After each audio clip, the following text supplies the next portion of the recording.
So now at this point, I would like to introduce Mr. John Lobell.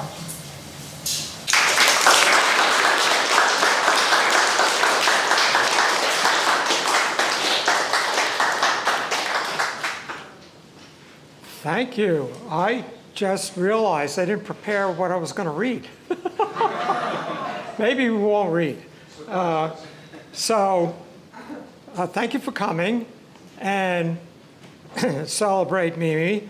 And I'm going to show you some slides, very abbreviated, and I'll tell you why shortly due to the miracles of technology. So first, just to remind you about me, just for those of you who maybe had me as a professor 30, 40 years ago, I'm still teaching the same courses, but they're updated. So I went to the University of Pennsylvania, where I met Mimi, worked for Harrison Abramovitz and Ulrich Franzen, was an environmental sculptor for a while, did a book on Louis Kahn. I'm Director of Research for TimeShip. You'll find us at timeship.org, and it's a biotech facility. We no longer use the word MOOCs, Massive Open Online Course, but I do have a great course on Frank Lloyd Wright Online for Build Academy. My website is johnlobell.com, where you can keep up on whatever I'm up to. I do several other websites. One of them is Cinema Discourse, which I do with a really interesting colleague talking about myths and movies. I have a radio blog at puron.fm. And all my Pratt lectures are on YouTube. Unfortunately, that technology did not exist when Mimi was teaching, so we do not have her lectures. My latest book is Visionary Creativity, How New Worlds Are Born. And I have copies of Mimi's book and my book back there. So here are Mimi's parents, who were really cool people, Jean and Ed Cummings. She was born Miriam Cummings. And hang on, I'll get my water. Her father was a professor, a chair, and then a dean of engineering. Her mother was a very literate person, made sure when they traveled, they saw all the museums. These are her two brothers, Gordon and David. David's still with us. And they are 7 and 9 years older. So there is this real masculine presence of, old enough for her to be very admiring of these brothers. And actually, she was very upset when they both went off to college at the same time. David is very competitive, so he wasn't going to let 2 years keep him from getting off to college the same year as Gordon. And all these people had IQs off the chart, as did Mimi. So Mimi went to Middlebury and then transferred to the University of Pennsylvania. Her teachers included Denise and Scott Brown and Bob Venturi, who just died a couple of weeks ago. She didn't take Louis Kahn's studio, but he was a very influential presence in the school. Very influential on both me and Mimi was Edmund Bacon, city planner, built modern Philadelphia, and had a very Hegelian sense of how the form of the city is, how the spirit of a time is reflected in the form of the city. And the school was put together by G. Holmes Perkins, whose course we also took. And this school was very influential on us. And when we started teaching at Pratt, we thought a lot about education. And so we wrote a book about the school, the Philadelphia School, 1955 to 1965, a synergy of city, profession, and education. And it really, Philadelphia was small enough that the school of, not the University of Pennsylvania, the School of Architecture was referred to as the intellectual heart of the city. And you could really get a grip on that city. You could walk from one end to the other in, like an hour or so, the downtown part. The book was never published, but if you go to johnlobell.com and then go to books, you'll find a copy you can download. And now that the school's getting more and more recognition, I keep getting contacted by young people who are doing their PhD thesis on the school at this period. So they have access to our material. For this, we interviewed all the professors and taped them. I still have to digitize those and get the tapes in the archive at Penn. One of the studios we happened to both take at the same time was Bob Getty's studio. And he was doing a mental hospital with our consultant, Dr. Humphrey Osmond, who was the person who gave Aldous Huxley LSD. So very interesting figure. And the mental hospital was based on, you know, how different minds work. And it got published. Get closer to this microphone. Thanks. It got published in Progressive Architecture. And so Mimi's project was one of 2 projects that was published in the magazine. So she was getting published already while still in school.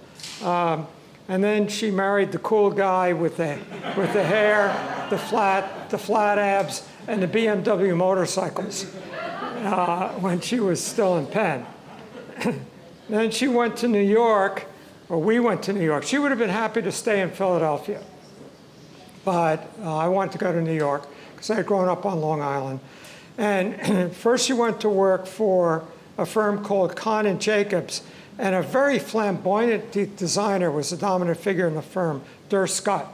And he did the first Trump Tower. And it was kind of a rough experience, but it was really incredibly productive. He would just say, we need an airport, you have a week to whip out at the Buffalo airport. And she could do this, so she was very appreciated in the office. She then went to work for John Johansson, and there she worked on Roosevelt Island housing, very complicated Skip Carter scheme. She then went to work where Marcel Breuer worked on the extension to the Grand Coulee Dam, and there met up again with someone we knew from Penn, Donald Cromley, who's right here, and she went to work for him after she started teaching so she could work part-time. And she became, when she became a registered architect, here's her license, 1% of registered architects were women. So now I look out at my classes at, we know that women are 60, 70% of college students now, but it's even in architecture. The majority of the students are women. And we moved to New York in very heady times. It was called the 60s. And peace and love and rock and roll, drugs, psychedelics, anti-war protests, and we had our part in all that. So we did a book that was published by Bantam, sold hundreds of thousands of copies. Here's a book came out just when she died that was about that time, and were featured in the book. I became an environmental sculptor and did projects at the Architectural League. Here's Mimi and my Corridors project.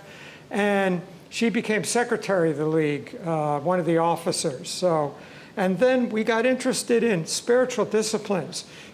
We and she studied mythology with Joseph Campbell, Tai Chi with Ching-Meng Chang, shamanism with Michael Harner, and Buddhism with Bob Thurman, Chungam Trungpa, and Lobsang Samton. What do we notice about these figures? Right. So she then said, well, wait a minute. So she became aware of the work of Maria Gamboutis, who is a scholar of the European goddess material, and there was huge involvements, women in architecture, Archive of Women in Architecture, a major exhibit at the Brooklyn Museum of Women in Architecture. But then women's spirituality more generally, there's a magazine called Heresies, and they did a great goddess issue. So a community was formed to do that. And at that point, she met a very interesting woman, Christina Biagi. My apologies that the schedule didn't work out so that she couldn't be here. but let's see what she has to say. Hi, I'm on the line with Christina Biagi, sculptor and scholar, author of several books on the goddess, and Mimi's longtime friend and colleague. Christina, my apologies that our schedule did not allow you to be here. What would you like to tell us about your memories of Mimi? Well, let's see. I first met Mimi at a goddess group, which was a gathering at Buffy Johnson's loft in New York City. Buffy was a fine artist and wrote her own book about the goddess called The Lady of the Beasts. This group that I joined was the second incarnation of a goddess group that came out of the Heresies Collective. And in the group, there were, several people like Buffy, Mimi, of course, Grace, Chanel, Donna Hennis, Gail Dunlap, Mary Beth Edelson, Rosemary Dudley, Donna Wilshire, and myself. And I was very excited about, the different people in the group, but I was especially excited about Mimi. I was drawn to her right away, especially because she was so brilliant. She had a brilliant mind, and she was very down to earth at the same time. And her crystalline laugh delighted me. So Mimi and I started seeing each other socially. We started to hang out. And one of the things I recall you took her up on your airplane. What? I recall you took her up on an airplane. Yes, I did. At one point we went, because we were working on several projects, and one of the projects was the Goddess Mound, which she executed some fantastic drawings for my idea of that I conceived of a goddess sculpture, a reclining female figure, not a reclining female figure, that was my first goddess sculpture, but the second one that I wanted to build was a female giving birth with a mound on top so that it looked like one of the Neolithic mounds. And so we went to Vassar together. I was, at that point, I was piloting a plane, and I did a very nice landing, and she commented on how wonderful that was, my landing. Anyhow, Mimi was very excited about my ideas about the goddess and doing, so I made a maquette of my idea, and taking that maquette, she did the most wonderful, spectacular architectural drawings depicting my vision. And in addition to that, she also wrote a brilliant architectural description of the proposed piece, computing all its solstices, its equinoxes and alignments, as well as its lunar metaphors. So I was amazed and thrilled at Mimi's taking my idea and making it so much richer with her archaeoastronomical calculations and lunar and stellar metaphors. Another thing that we did as a collective with our goddess group was take a trip to Malta. And at Malta, I gave a paper, Mimi gave a paper, I think Buffy did too. And that's when we met Maria Gimbutas for the first time. And we would have dinner with her under the Maltese stars. It was wonderful. And we also met Colin Renfrew, who was part of this goddess, this archaeological and fertility cult in the Ancient Mediterranean Conference. And as a result of that, Colin Renfrew invited Mimi and myself to present a paper at the World Archaeological Congress in Southampton. Her paper, which was called Male Bias Paradigms in Archaeology, caused quite a stir. Much to her dismay, she was heavily criticized by not only the male elite scholars at the conference, but also the women who were towing the party line as well. I also gave a paper. My paper was not half as original as Mimi, but Ian Hodder chose to include it in his book, The Nature of Things, and he didn't include Mimi's, and I was very upset about that. Anyhow, these are some of the stories that I remember in terms of Mimi, and also our trip to the Hypogeum at one point. When we went to Malta, we all went into the Hypogeum, which is an underground tomb womb way down in about 30 meters down into the soil, into the earth, and carved out of rock. And we did a ritual there for 2 hours. Great. And I described that ritual, and Mimi described it in an email and so on. And I took her email, borrowed her email, and included it in my book, In the Footsteps of the Goddess, because at the end of this ritual, Maria Gimbutas, who was with us, we put her in the center of our circle, and she incarnated the goddess. And nobody remembers what she said, but we just remember that it was quite remarkable what she said, and how we all felt. So these are some of the memories that I have of Mimi. I loved her very much, and I thought she was an extraordinary person. And I think her book, Spatial Archetypes, is elegantly written. It's a sweeping compendium, not only of just architecture, but all aspects of civilization. I think comparable to the works of Henry Adams, Joseph Campbell, and even Oswald Spengler. But because Mimi was a woman and a feminist, it employs a feminist lens, and I recommend it to everyone. It's a remarkable, remarkable book, and it took, over 25 years in the making of it, and it just came out. Her husband, John, finally succeeded in publishing it, and I'm very proud about that. So, Christina, thank you so much. You're welcome, Joan. I'm so sad I can't be with you, but you'll have to tell me all about it. Will do. Thank you. Thank you. Okay, bye-bye.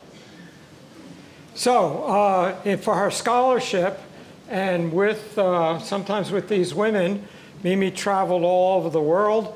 In my introduction to her book, I list Italy, Malta, Scotland, Russia, England, on and on and on, Ireland. And here she is in India. Here she is in Malta. Here are the Maltese temples. Here's her goddess group. She climbed up Borobudur in Indonesia. So her scholarship took her all over the world.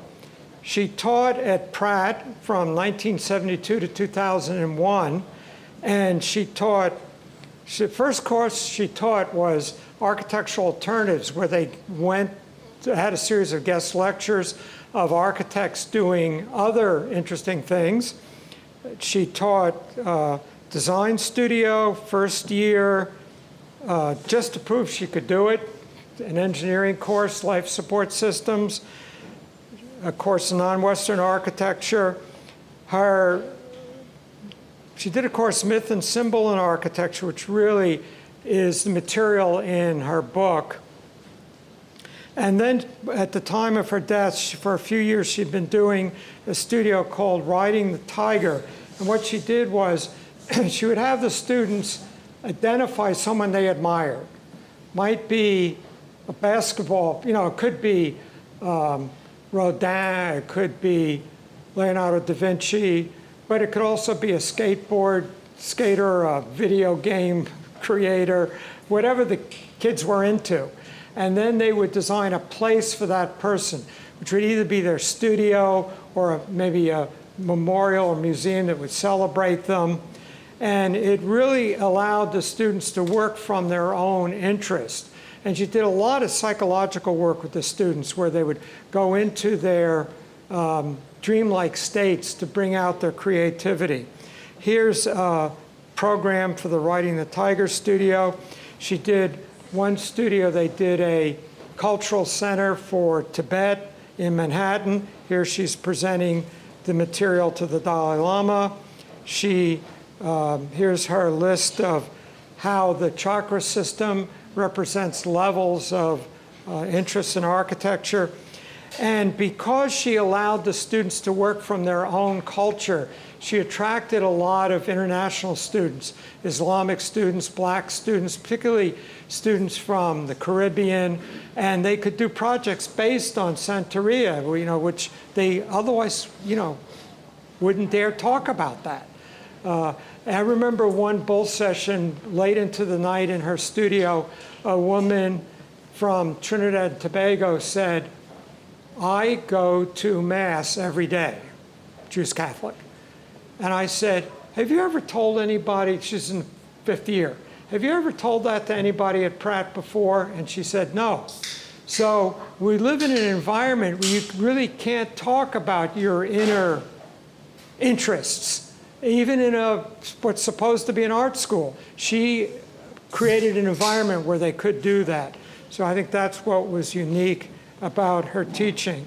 So I would describe her approach to architecture and then also her teaching. Following Joseph Campbell's comparative mythology, Mimi developed a comparative architecture based on an analysis of the collective cultural unconscious. The Enlightenment held that the world is knowable through rationalism. Post-structuralism holds that rationalism is an illusion. The world is inherently chaotic and unknowable. Mimi held that rationalism is a subset of a larger system of architectural patterns. She never rejected rationalism or science, but she believed it was a subset of a larger system. For Mimi, the data for knowing the world is in all cultures, art, architecture, and mythology. Mimi was a student of all these traditions and had the breadth of mind to master the knowledge of them. So that, for example, we might notice that if we look at Mayan pyramids and Egyptian pyramids, not only are they both pyramidal, but both of the cultures are hierarchical, theocratic cultures. We just find pages of identical features in both of them. No one else would notice that, because if you're a heavy-duty scholar in an Ivy university, you can study the Mayans or you can study the Egyptians, but you can't do both. Because she was at Pratt, where they didn't care what we did, she could study all the world's cultures. When she died, I gave the Pratt Library 3,000 of her books. And I'm still paying $500 a month for mini storage as I continue to unload them to the Strand. Now, I'm going to talk a bit about the memorial service we did shortly after she died. I made a point there not to talk about the hard times Mimi had as only the second woman to achieve full-time and tenure in architecture at Pratt. But it got so bad at one point that the Attorney General of the state of New York sued Pratt for its treatment of 5 women, including Mimi. So, and then from the point where they said, it's time for you to put your tenure application together, until she got tenure was 6 years of horrible torture, including Pratt hiring a full-time lawyer just to abuse her and the other women who were in this position. So I didn't talk about that, but I want to mention it now. It was really disgusting, and it cost her her health. So just so you know, she never was bitter, because she said, my father was an academic. I know that's what it's like. He was treated a lot worse than I was. But it got pretty bad at times. So in order to bring all this together, her interest in sexuality, in spirituality, in feminism, in feminist spirituality, in architecture, she didn't want to live schizophrenically. And the strong symbol for her bringing this all together was in her teaching, of course, but also she, with a colleague who is a Jungian analyst, Jan Clanton, designed a goddess temple, a contemporary goddess temple. And a friend of Jan's had land in outside of Aspen, and they were thinking of maybe building it there. But the whole design of this in layers addresses the deep unconscious, the unconscious, the consciousness, elevated spirituality. There's a whole story of how this design embodies this richness. Mimi was a richly whole person. She was a musician. She had a nice sort of folk harp. She played the harp. She had a fine telescope and was a student of astronomy. She had, when we had a townhouse, a beautiful room that women just loved hanging out there and looking at her collections of everything. She was a real collector. She collected and made rubber stamps, published articles on rubber stamps. These are all rubber stamps that she made. We had cats over the years. This is Cindy, one of our cats. She had 300 tarot decks that I gave to a person who was the expert in tarot. I said, here, give them to your students. They all had a label from the collection of Mimi Lobell that I printed up. She collected teddy bears. It was one of her shaman animals. And she did incredible needlework, just piles of all kinds of needlework, and was a student of the needlework of different cultures. And here's some needlework and applique that she had put together. She spent 25 years working on a book that finally came into focus. And it was finished maybe after 15 years. But then what the big problem was the illustrations. She wanted hundreds of illustrations, and then there was no such thing as Google Image. There's no such thing as Wiki Commons, where you can get copyright-free, illustrations. So it was just an insurmountable burden. And so she had gotten a sabbatical to finally finish it at the point where she died. And unfortunately, she wrote the book with software, obscure software, not Microsoft Word, that doesn't exist anymore, that ran on a platform that doesn't exist anymore,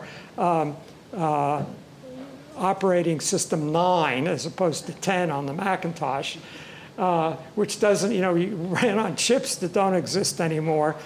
So I had to scan a paper printout of the book and then fix the, so that's what the book comes from. So, the thing two things made it possible to publish it. One, deciding, I just got to get this done because it's been 17 years. And to hell with the illustrations. And number two, Amazon has a service where you just send them a PDF and your book's published. And it's on all the Amazon websites. So that's just incredible.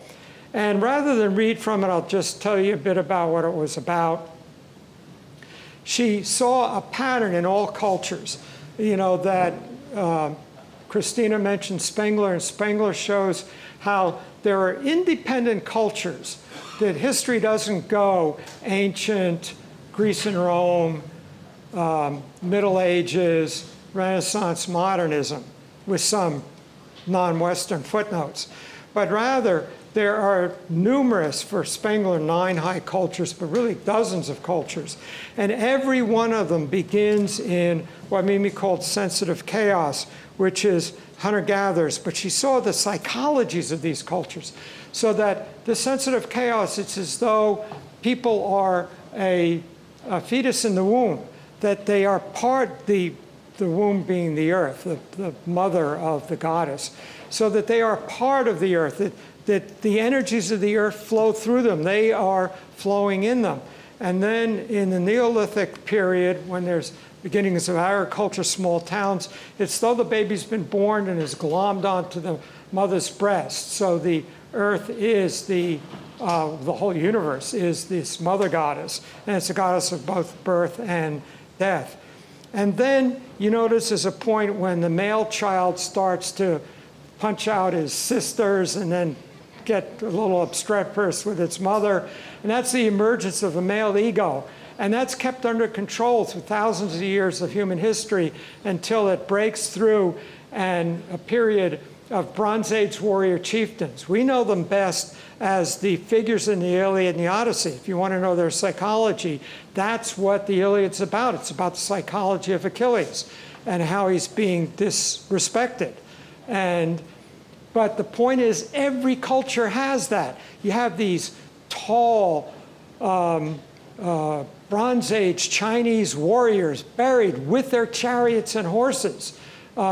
The exact same, not the same dates, but the exact same cultural period as that of the Mycenaeans for the Greeks. And then you get the emergence of nation states, and they all build pyramids, not just the Egyptian. There are Mayan pyramids, Mesopotamian pyramids. Mimi contends the Greek temple is a pyramid. The Gothic cathedral is the pyramid form of Western culture. And these are theocratic. The ruler is a god king. They're both the secular and the religious ruler. And then we say Louis XIV was a sun king. Every emperor is a sun king. The Chinese emperor is a sun king. The Incan is the emperor, the sun king emperor with a gold mask. And then cultures emerge into the grid period, which we're in today, of a dispirited commercial scientific state, and then finally disillusion, the end of a culture. So that's the book, and rather than read from it, that's a brief outline, and do pick it up. And that flyer gives you a piece of the introduction, so if you can get the whole thing with the flyer. Well, when Mimi died, right within actually a week after she died, there was a fire in our building, and the management, it was right under my apartment, our apartment. So management came into our apartment and said, a fireman couldn't fit in here. You have so much stuff. Because firemen are big with their oxygen tanks and everything. So you got to get rid of this stuff. So that started a demassification, which included 300 books went to the library at the Tibet House, the Tibet Cultural Center in New York, and it was 3,000 books, but only a lot of them were junk that they sold in a sale, but 1,000 excellent books went to the Pratt Library, and this is the sticker in the books memorializing that. And Mimi kept her stuff. So she had all of her notes from college, all of her projects from college. She had her drawings and notes from high school. She had all of her projects in her office, from her offices. So there's an amazing architectural archive at the University of Pennsylvania. It has about 150 major architects, including Louis Kahn, most important American architect after Frank Lloyd Wright, Robert Venturi. So numerous major architects, and they were delighted to take her archive, which was 100 boxes. So I made extensive outlines, I'll show you them in a minute, of what's in every box. And so some young scholar wants to see the arc of the career of one of the pioneering women architects. And it's all there. So there's a page on Wikipedia for Mimi, and I haven't figured out how to get a picture on there. If anybody knows how to get a picture on Wikipedia, send me an email. I'll send you a picture you can post there. If you want to add anything, Wikipedia is open editing. And let's go to Mimi's website. So if we go to, here we go. Oh, I see that there's a book reading on October 10th. So let's make that smaller. Okay, so home, about, tells us about the website, about Mimi, who she was. Updates has events, like the book is available here or there, or this, the stuff's at the archive, or this event's happening. Links to Wikipedia, my website, Christina Biagi's website.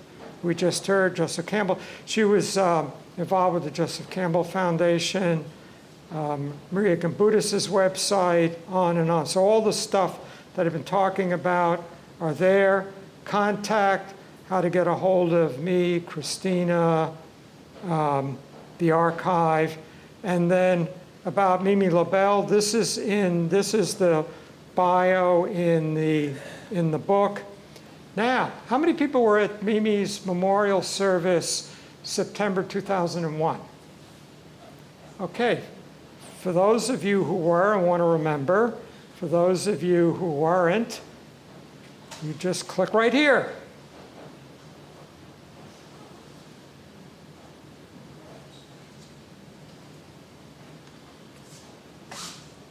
Flying away with Pegasus to lands of adventure and mythology. And the wonderful thing about her life is that's exactly what she did.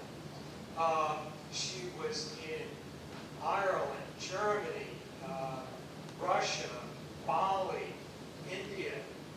So there's a transcript of the memorial service.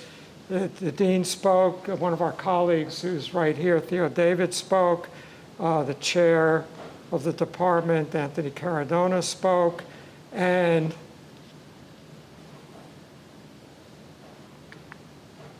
let's see. Where was, oh, this is, let me get back to Safari. There we go.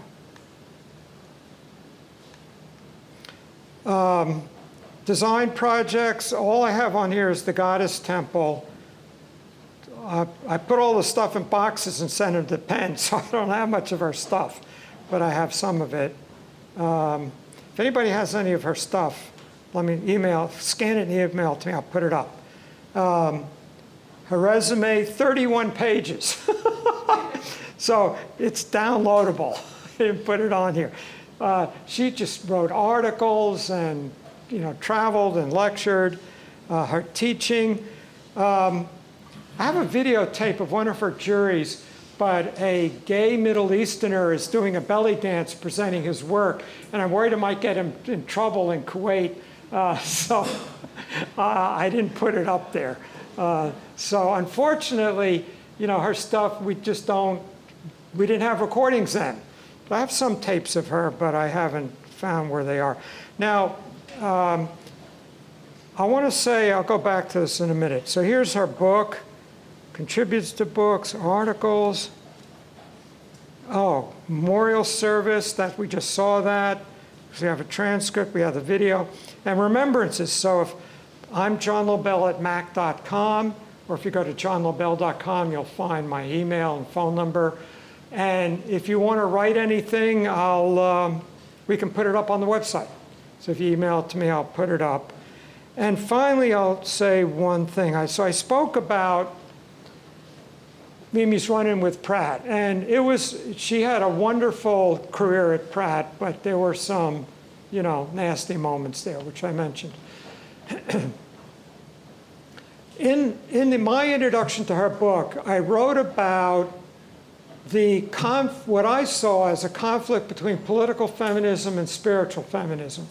So to maybe exaggerate a bit and not pick on anybody, or apologizing for picking on some people, that political feminists are often Marxists, and they're materialists, and they say, what's this goddess stuff? Religions have been abusing women for 10,000 years. Why do we want a new one? And so there's a hostility to spirituality in a lot of feminism. Spiritual feminists are open to political feminism, but are also interested in an archetypal feminist spiritual quality. Well, I wrote about that, and one of Mimi's colleagues asked me not to put it in the book. They thought it was that they didn't want to rattle, they didn't want to get the political feminists upset. That we're winning them over, don't bug them. So what I wanted to say is on the website. It's not in the book. So you can look it up under spiritual feminism on at mimilobell.com. So let's wrap up here.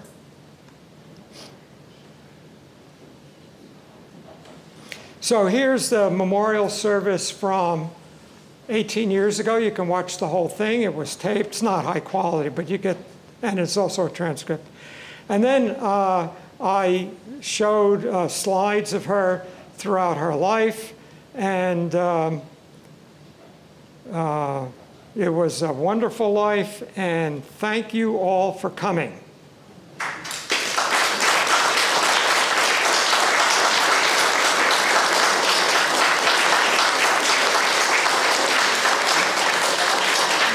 So let's put the lights up so everybody can see everybody else.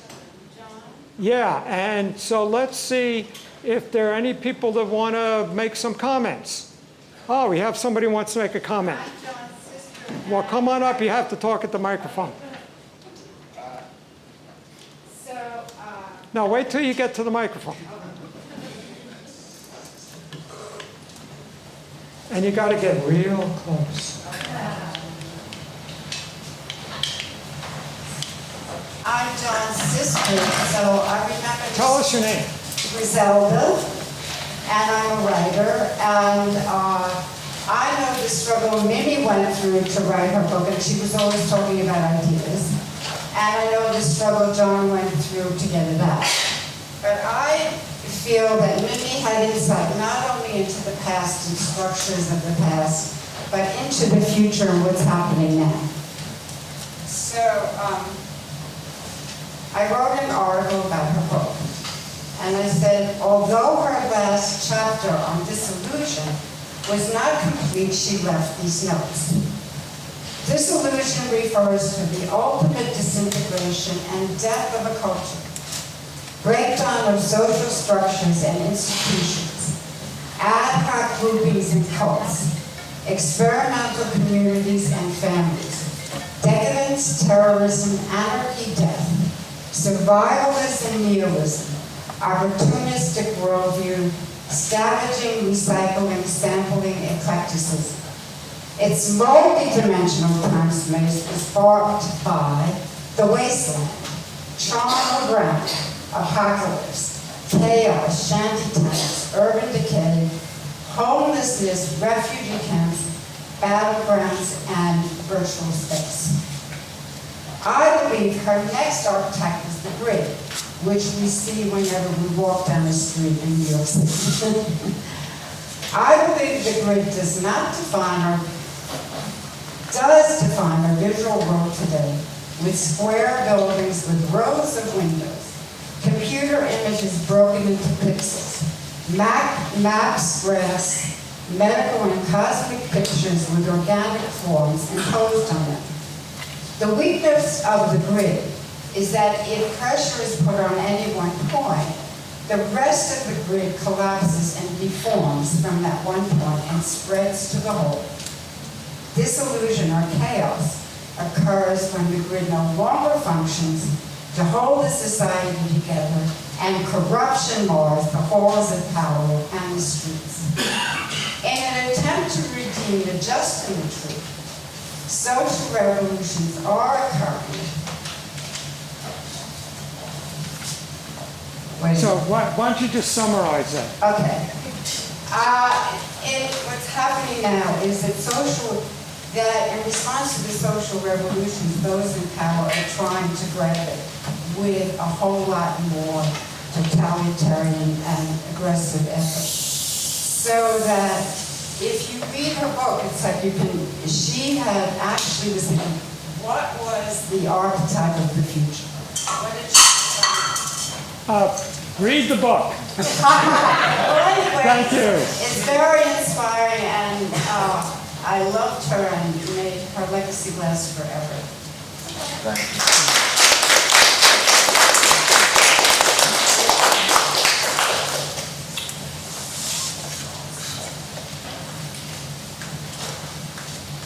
Hi, everyone. I didn't know Mimi all that well. Close to the mic. I didn't know Mimi all that well, but through Donna Hennis, who's here in the room, and a number of us who were in the Heresies Goddess Collective back in the day, This was a feminist magazine that was published for a number of years, and the second issue of it was about the goddess, and it brought together a lot of women artists and writers in New York to write in this particular issue about issues surrounding art and religion and the goddess, and hopefully the eradication of patriarchy, which was always our goal. Can we say hello? Yes. Is that not our goal? So Mimi was a part of that, and I met Mimi through Donna, and I really remember her with great regard because I published this journal called Lady Unique Inclination of the Night. It was very briefly published, and it was a journal of art and the goddess. And so I published Mimi in this cycle, which was called Cycle 4, Lady Unique Inclination of the Night. And I got to know Mimi because I came in to interview her and talk to her about the temples that she was designing. And so this is an interview with her and Jan Clanton, who is a Jungian, who Mimi worked with on some of her goddess temple designs. So I'm very, very happy to be here this evening and to, celebrate a life that is still so present in what we're thinking about and trying to still accomplish today. That unwinding and rewinding that I think that Mimi really understood as a deeply architectural principle of making something that would make a difference. So thank you. Thank you. So that heresies issue is amazing. Would anyone else like to say anything? Okay, so let's all mill around and say hello to people we haven't seen in a long time.